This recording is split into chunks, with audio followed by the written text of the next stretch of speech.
반갑습니다. 산부 예배 나오신 여러분들을 주님의 이름으로 축복합니다. 담임 목사님이 안식월로 비었을 때 이제 빈치타로 원로 목사인 은퇴 목사인 제가 종종 교회 갑니다. 그럴 때에 어떤 설교를 해야 되는가? 담임 목사님이 잘 안 하는 설교를 해야 되겠다. 그런데 보통 1년에 한 번 정도 하는 헌금 설교, 오늘 헌금 설교를 합니다. 부담되시는 분 손 들어보세요.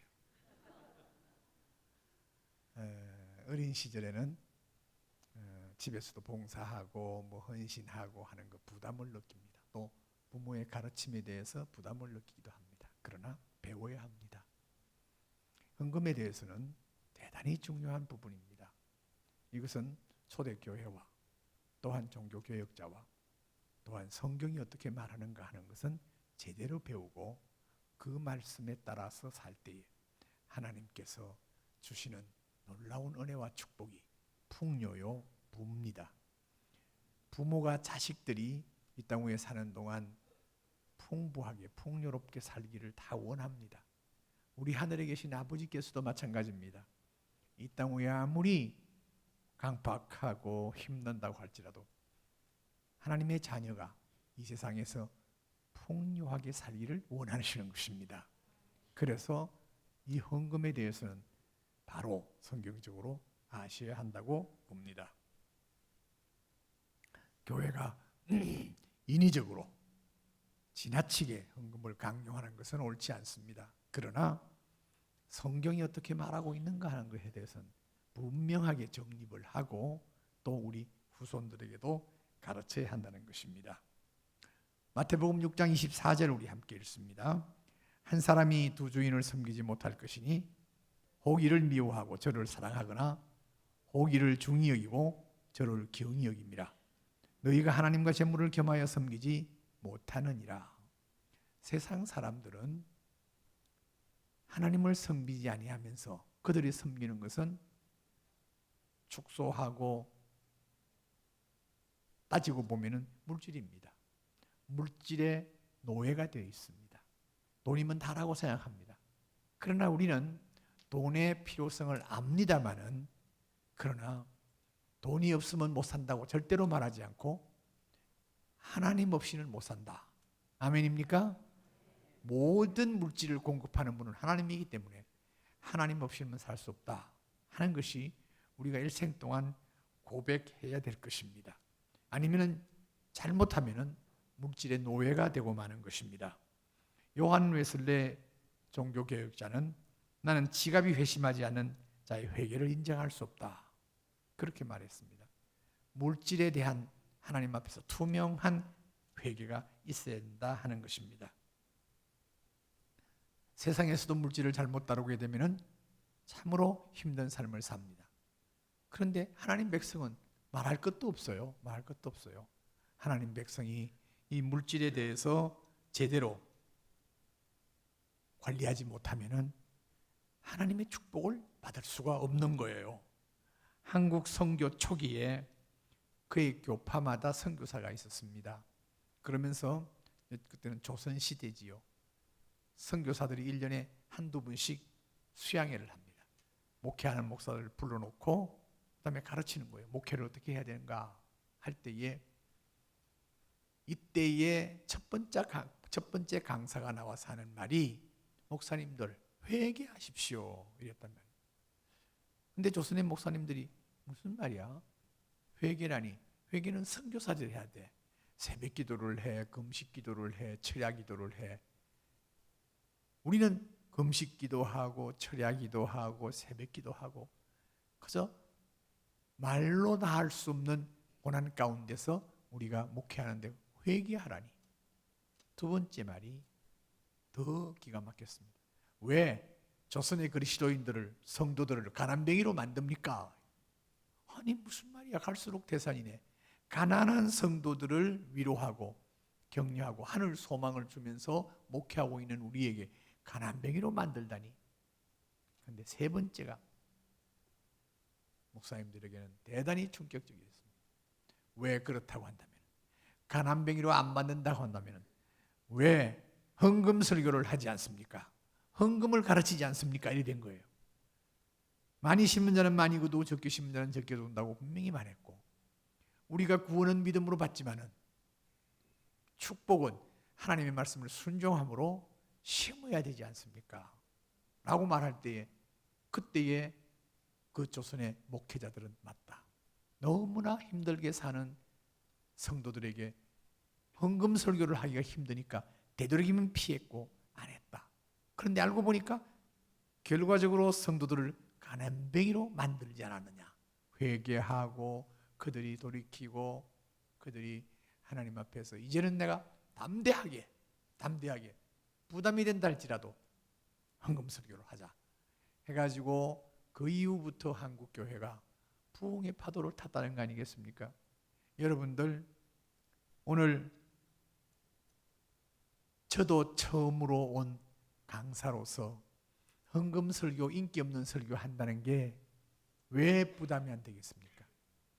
그러나 담임 목사 없는 사이에 이런 설교는 오히려 이 교회에 유익하고 이 성도들에게 분명히 유익하기 때문에, 축복이기 때문에 제가 부담이 되지만은 이 말씀을 하게 되는 것입니다. 여러분, 이 오늘 본문 말씀 한 번 더, 고린도후서 9장 6절 한 번 더 큰 소리로 함께 읽기를 원합니다. 이것이 곧 적게 심는 자는 적게 거두고 많이 심는 자는 많이 거둔다 하는 말이로다. 우리 하나님을 하나님께서는 농부라고 그랬어요. 포도나무 비유를 들면서 우리 아버지는 농부라. 저도 시골에서 어린 시절을 보내서 농부의 아들입니다. 방학 때 한 번씩 집에 가면은 이 보리타작 한다든지 하면은 이게 송장도 일어나야 한다 할 정도로 많은 사람들이 일손이 부족해서 어찌할 바를 모릅니다. 그럴 때 반드시 거기서 농사일에 도왔습니다. 그렇게 아버지가 좋아할 수가 없어요. 여러분, 우리 하나님 아버지도 농부입니다. 그래서 우리가 이 땅에 사는 동안 하나님의 말씀을 순종하고 적게 심는 자는 적게 거두고 많이 심는 자는 많이 거둔다는 이 일반 공식적인 말씀, 이것을 우리가 순종하면서 하나님 앞에 헌신하는 여러분 되시기를 바랍니다. 그래서 우리가 믿음으로 구원받지만은 반드시 거기에 따라가는 행함이 있어야 돼요. 행함이 없는 믿음은 죽은 믿음이라고 야고보서가 말하고 있습니다. 자, 야고보서 2장 17절 26절 함께 읽기를 원합니다. 이와 같이 행함이 없는 믿음은 그 자체가 죽은 것이라. 영혼 없는 몸이 죽은 것 같이 행함이 없는 믿음은 죽은 것이니라. 죽은 믿음 가지고 절대로 구원받지 못합니다. 그래서 하나님께서 너희 나를 사랑하느냐? 예, 사랑해요. 증거를 보자. 증거를 보자 하는 건 많습니다만 그 중에 딱 하나입니다. 내 이웃을 내 몸과 같이 사랑하라는 것입니다. 우리가 전도하는 것도 이웃을 사랑해서 지옥으로 가고 있는 저 세상 사람들을 그냥 볼 수 없어서 우리가 전도하는 것도 이웃 사랑 중에 아주 큰 비중을 차지하는 거지요. 그리고 구제뿐만 아니라 어려운 사람들을 돕는 것, 하나님께서 당신을 사랑하는 것으로 보는 거예요. 그래서 우리는 물질에 대해서 구약과 신약에서 뭐라고 말씀하느냐 하는 것에 대해서 우리는 분명히 정립해야 됩니다. 신명기 10장 14절 우리 함께 봅니다. 다 같이요. 하늘과 모든 하늘의 하늘과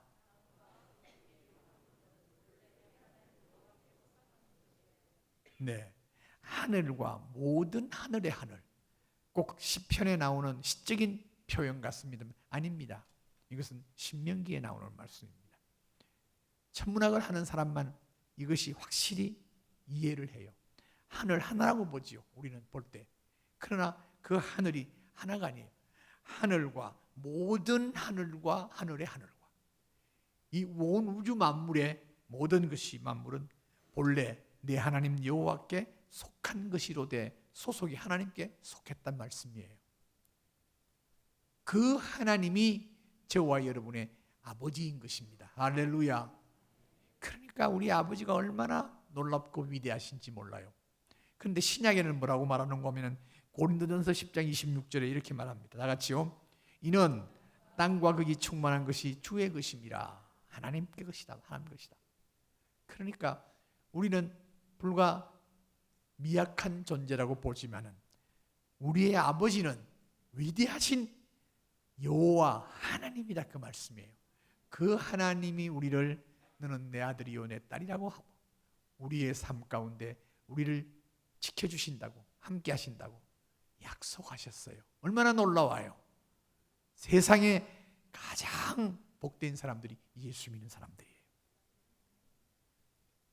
세상에 수많은 종교가 있습니다만 그 수많은 종교에서 세상 종교는 인간이 만들어요. 인간이 만들어 찾아갔어요. 그러나 우리 하나님 아버지는 이 땅에 우리를 만나러 내려오셨어요. 그것이 예수 그리스도예요. 그 예수 그리스도를 하나님의 아들이요 나를 위해서 십자가에서 피 흘려 속죄 양이 되신 그 예수 그리스도를 우리가 고백하고 그를 믿을 때에 우리는 하나님의 자녀로 신분이 바뀌는 거 아시죠? 그래서 하나님을 아버지라 부르잖아요.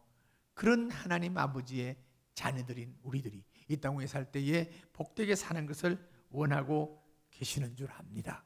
그래서 다윗 같은 하나님의 사람은 언제나 하나님에 대해서 얼마나 분명하게 구별하고 그들이 고백했는가 하면은, 자 보세요. 역대상 29장 14절을 한번 보시길 바랍니다. 나와 내 백성이 무엇이기에 이처럼 즐거운 마음으로 드릴 힘이 있었나이까.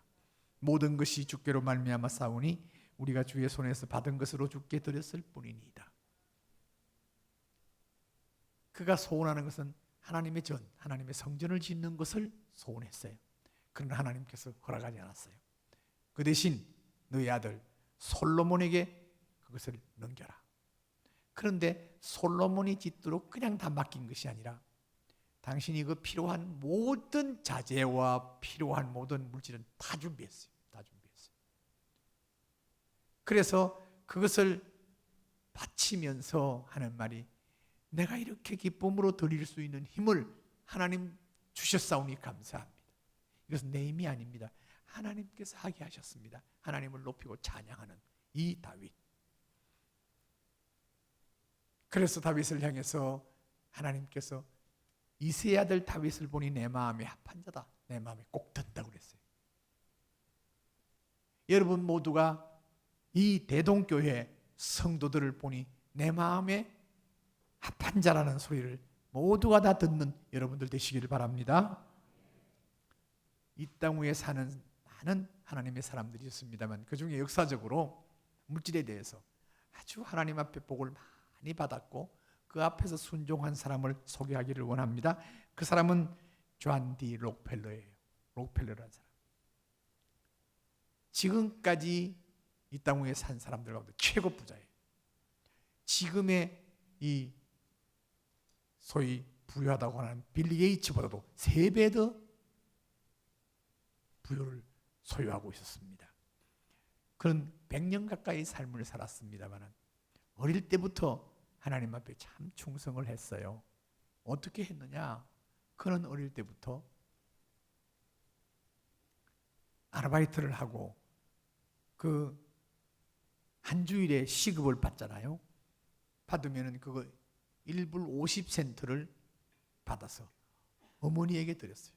어머니가 그것을 앞치마로 받으면서 너무 대견하게 여기고, 너무 대견하구나. 존, 너무 대견하다. 그러면서 거기서 15센트를 떼가지고 이것을 주면서, 이것을 하나님께 내가 바친다면 하나님이 너를 얼마나 기뻐하시고 너 일생 동안 하나님이 축복하실 거다.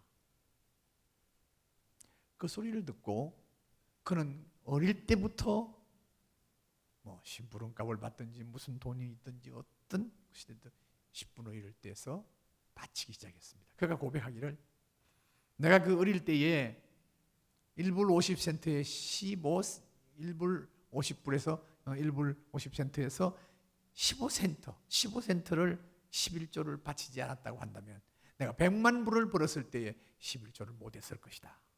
그런 고백을 할 정도로 그는 어릴 때 부모로부터 11조를 교육받았어요. 그가 100년 가까이 살면서 하나님 앞에 충성했습니다만 그가 세상을 떠났을 때에 살아있을 때 많은 비난을 했습니다. 그러다가 세상 떠났을 때에 영국의 철학자 버트란트 러셀이라든지 비스마르크와 더불어 현대를 만든 인물 가운데 가장 위대한 인물이 누구냐? 그들은 말하기를 록펠러다 할 정도였답니다.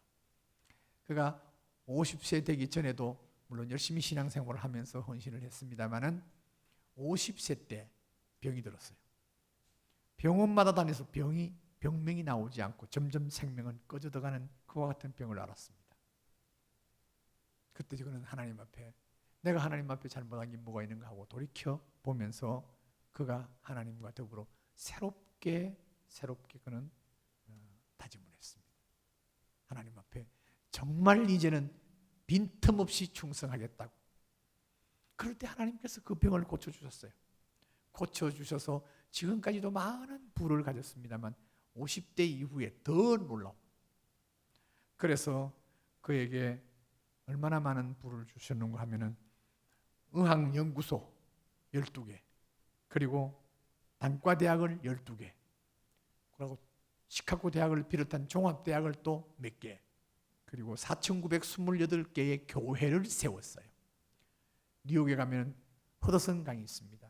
그 허드슨 강변에 교회가 있는데 리버사이드 처치라고 해서 아주 아름다운 교회가 있습니다. 그것도 록펠러가 세운 교회예요. 그런데 놀라운 것은 서구 문명 가운데 설립자를 아주 존중합니다. 그런데 그 교회든지 어떤 학교든지 어떤 연구소든지 록펠러가 세운 그 기관에 설립자 록펠러라는 말이 하나도 없습니다. 그래서 기자가 물었어요. 록펠러 씨, 당신은 어떻게 설립자인데 어떤 곳에도 이름이 왜 없습니까? 그랬더니 하는 이야기가, 나는 주인 되시는 하나님의 심부름꾼이었습니다. 심부름꾼의 이름을 설립자의 이름에 올릴 수는 없습니다. 하나님이 하셨습니다. 그러면서 설립자 이름이 록펠러가 없어요.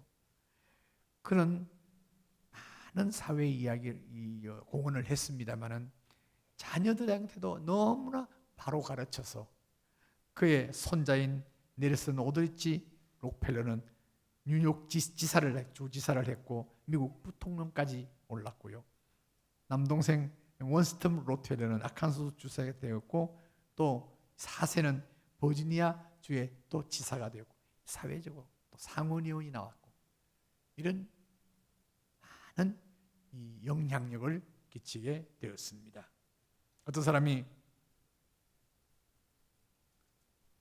록펠러에게 그 11조 이야기를 하니까 아까 이야기한 대로 어머니가 그 한 주간 동안 일해서 받은 소위 이 아르바이트비에서 그렇게 11조 내는 것을 엄마가 가르쳐 주셔서 그때 만약에 그 15센트의 11조를 내지 않았다고 한다면 100만 불을 벌었을 때의 11조를 하지 못했을 것이다.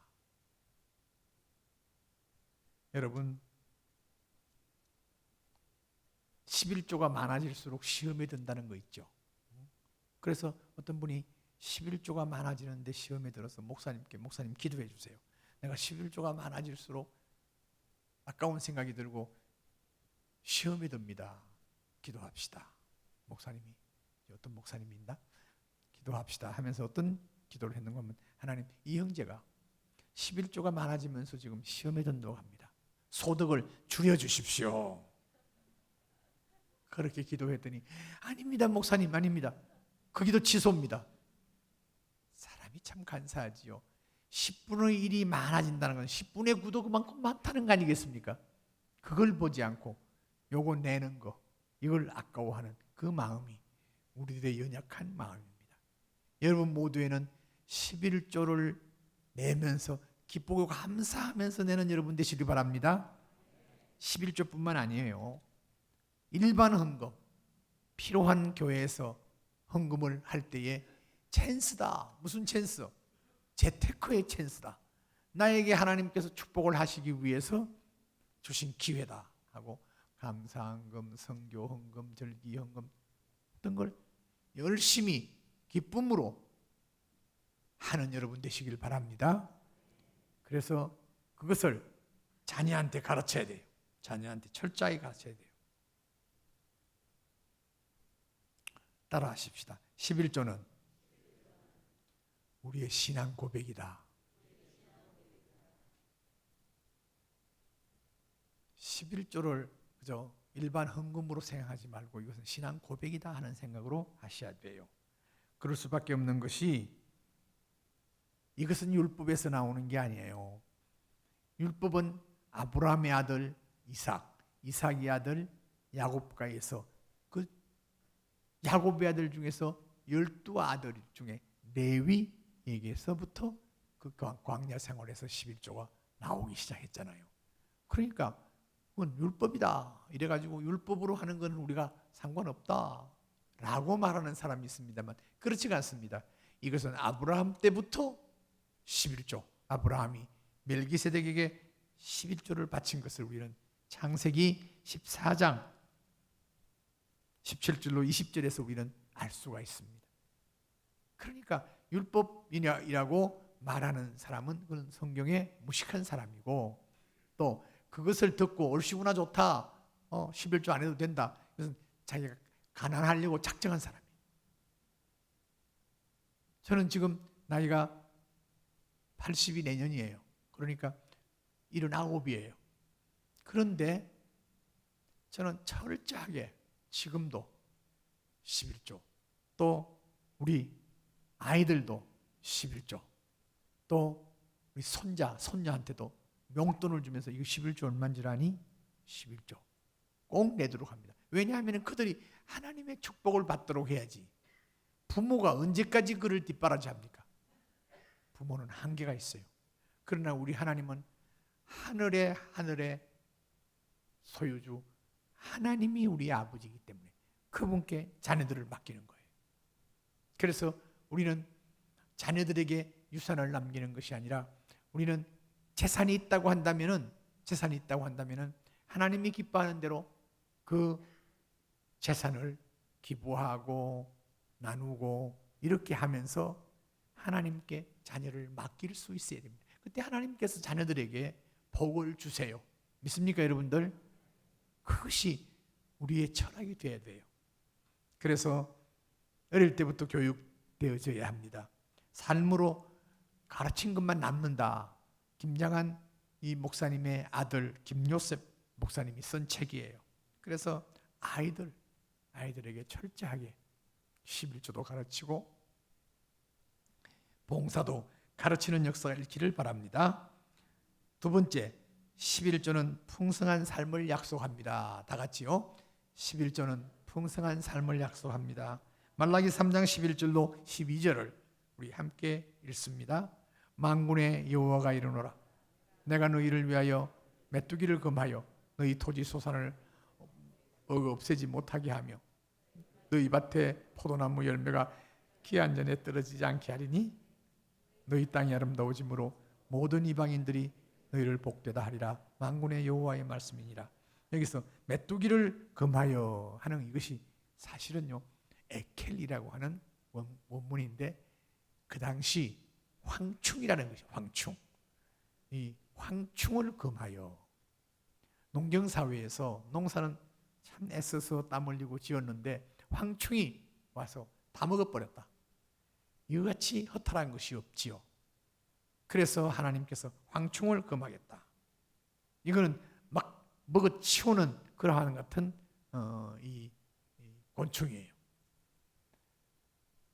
지금 우리의 삶 가운데 도무지 예측할 수 없는 곳에서 황충이 나타나서 사고를 통해서 많은 재물을 또 병을 통해서 많은 재물을 또한 회사라든지 내가 하는 모든 일에 문제가 있어서 그렇게 부당하게 돈이 지출 나가는 건 황충의 피해입니다.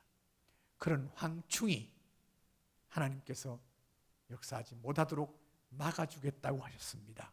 여러분 삶의 현장에 황충이라는 모든 먹어치우는 자가 사라지는 역사가 있기를 주의 이름으로 축원합니다. 여러분, 그래서 현대인들도 황충과 관계가 없다 할지라도 상징적인 면에서 황충은 많기 때문에 이런 면에서 하나님께서 열심히 주의 말씀을 순종해서 11조 내는 사람에게 풍성한 삶을 약속하신다 그 말이에요. 요한복음 10장 10절 우리가 잘 아는 말씀입니다. 함께 읽습니다. 도둑이 오는 것은 도둑질하고 죽이고 멸망시키려는 것뿐이요 내가 온 것은 양으로 생명을 얻게 하고 또 풍성히 얻게 하려 함이니라. 세계를 여행해 본 분들은 압니다. 기독교 국가들 참 복되게 살아요. 미국만 하더라도 그렇습니다. 청교도 신앙으로 시작된 이 미국이 얼마나 하나님께서 복을 주시는지. 바로 국경을 하고 있는 옆에가 멕시코입니다. 멕시코에 많은 사람들이 한국인도 가봅니다만 참 어렵게 삽니다. 힘들게 삽니다. 그리고 거기에는 마약 환자들이 그렇게 많을 수가 없어요. 왜냐? 거기에 뿌리가 로마 캐토릭입니다. 천주교입니다. 천주교를 긍정적으로 보는 사람도 있습니다만 절대 그렇지 않습니다. 천주교는 우상의 종교라고 할 수 있는 정도입니다. 하나님 이야기를 합니다만은 지금 세계 지도를 펼쳐놓고 보면은 멕시칸 이 사람들은 스페니시 언어를 씁니다. 그리고 포르투갈 이쪽에는 로마 캐토릭이에요. 유럽에도 로마 캐토릭의 영향을 받은 사람들 사는 게 아니에요. 여러분, 우리 개신교도 바로 정통적인 개신교, 그래서 말씀을 순종하고 지키는 거기에 하나님이 축복하십니다. 동남아시아 보십시오. 기후라든지 모든 면에서 참 농사 잘 되게 돼 있고 이무작 삼무작 하는 데도 있습니다. 그런데 왜 그렇게 못 삽니까? 그 중에서 우리가 이 1960년대 이 개발도상국이라고 해서 일어날 때에 우리보다 잘 사는 나라가 필리핀이었습니다. 지금 필리핀이 우리하고 비교가 됩니까? 비교가 안 돼요. 동남아시아 국가들이 그렇게 힘든 거 무상을 섬기기 때문에 하나님의 축복이 없는 거예요. 여러분, 그래서 우리가 우리 한국의 많은 이웃에 불교 믿는 사람들을 그냥 두면 안 돼요. 그 사람들에게 복음을 전해야 돼요. 복음화되면 될수록 이 나라는 하나님의 축복이 풍성하게 넘칠 줄 믿습니다. 마지막으로 11조는 하나님의 은혜를 회복하는 방법입니다. 다 같이요. 11조는 하나님의 은혜를 회복하는 방법입니다. 이스라엘 백성들이 하나님의 선택 백성으로 참 하나님의 축복을 많이 받았는데 대신 고난도 얼마나 많이 받습니까? 불순종할 때에 구약에 보면은 포로로 잡혀가서 70년 동안 바벨론의 포로 생활까지 했습니다. 그런데 그 이스라엘 백성이 세계에 흩어져서 고난을 이루 말할 수 없이 받습니다만은 그런데 그 가운데 말씀을 지키는 이 이스라엘 백성들이 하나님의 축복 가운데 살고 있는 거 아시잖아요. 세계에 흩어졌지만 그들이 흩어져도 말씀을 그들의 생명의 양식으로 쇠마 교육이라고 해서 철저하게 해요. 그래서 세계의 노벨상을 받은 30%가 유대계 사람들이에요. 유대계 사람들이에요. 주시들이에요. 그리고 지금도 그들이 쇠마 교육이라 해가지고 철저하게 하고 있는데요. 그들이 얼마나 재력, 지혜, 이 모든 면에서 앞서 있는 것을 볼 수가 있습니다. 하나님의 은혜를 주시기 때문입니다. 그런데 구약 성경만 믿는 사람들도 하나님이 그렇게 축복하시는데 우리는 신구약을 다 우리의 생명의 양식으로 받고 있으니까 제대로 믿음 생활 잘하면요 대한민국을 따라갈 수 있는 나라는 없습니다. 우리나라가 이렇게 잘 사는 것도 교회 때문이에요. 지금 세상 사람들은 그걸 알아야 돼요. 교회 때문에 이렇게 잘 살면서 또 선진국 소리를 듣고 있지 않습니까? 여러분 자녀들이 그와 같은 자리에 설 수 있도록 자녀들에게 수직적인 신앙 교육을 철저히 하는 여러분 되시길 바랍니다. 말라기 3장 8절로 9절 함께 읽습니다. 사람이 어찌 하나님의 것을 도둑질하겠느냐? 그러나 너희는 나의 것을 도둑질하고도 말하기를 우리가 어떻게 주의 것을 도둑질하였나이까 하도다. 이는 곧 11조와 헌물이라. 너희 곧 온 나라가 나의 것을 도둑질하였으므로 너희가 저주를 받았느니라.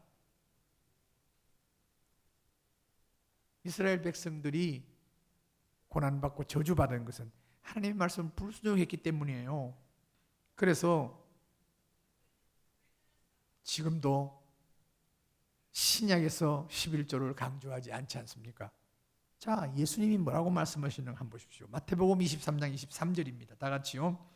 화 있을진저 외식하는 서기관들과 바리새인들이여 너희가 박하와 회향과 건초의 11조를 들이되 율법에 더 중한 바 정의와 국률과 믿음은 버렸도다.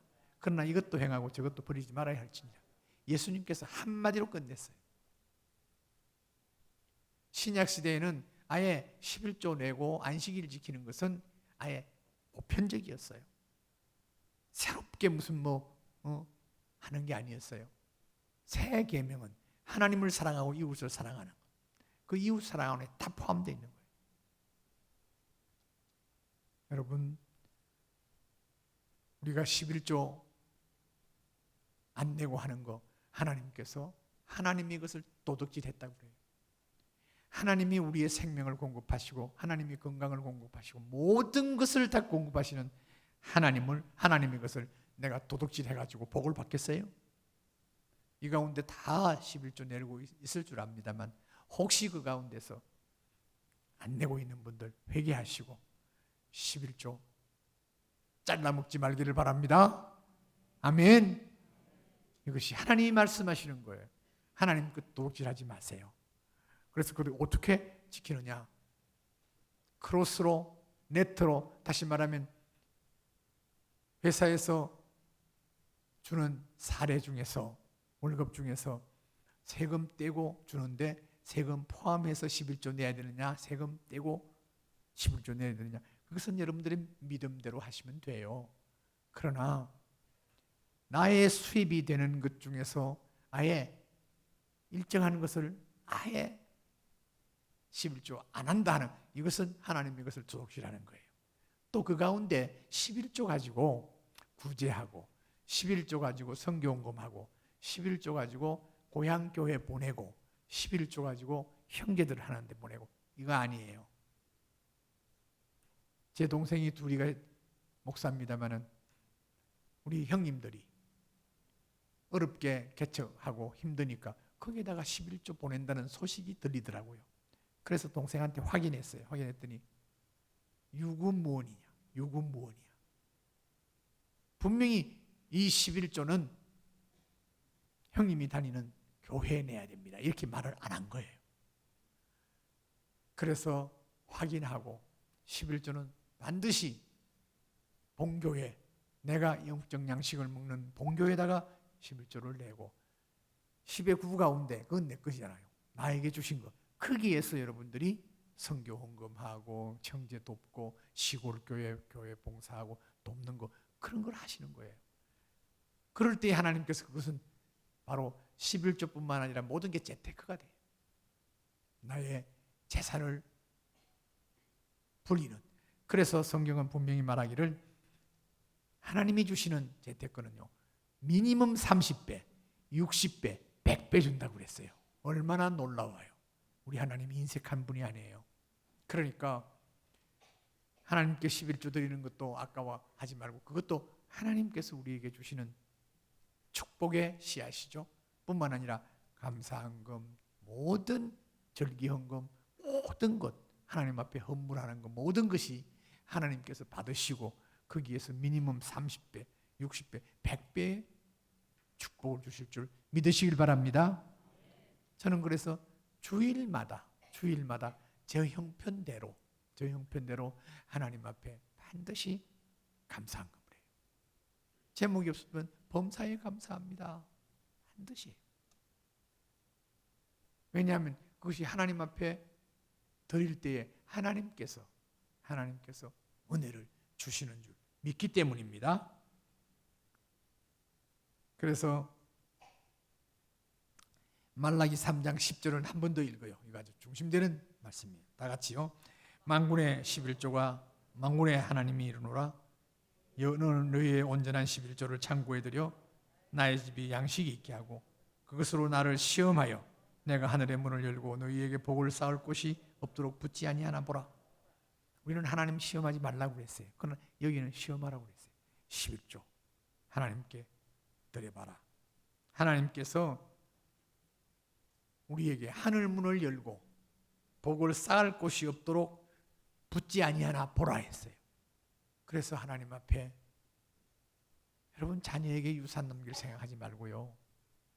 유산 남길 것이 있다고 한다면은 하나님 앞에 헌신하세요.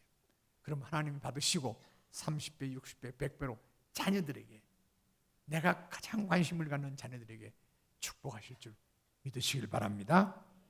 그래서 미국의 철강 왕 카네기는 하나님 앞에 철저하게 11조를 지켰기 때문에 하나님께서 그렇게 축복하셨어요.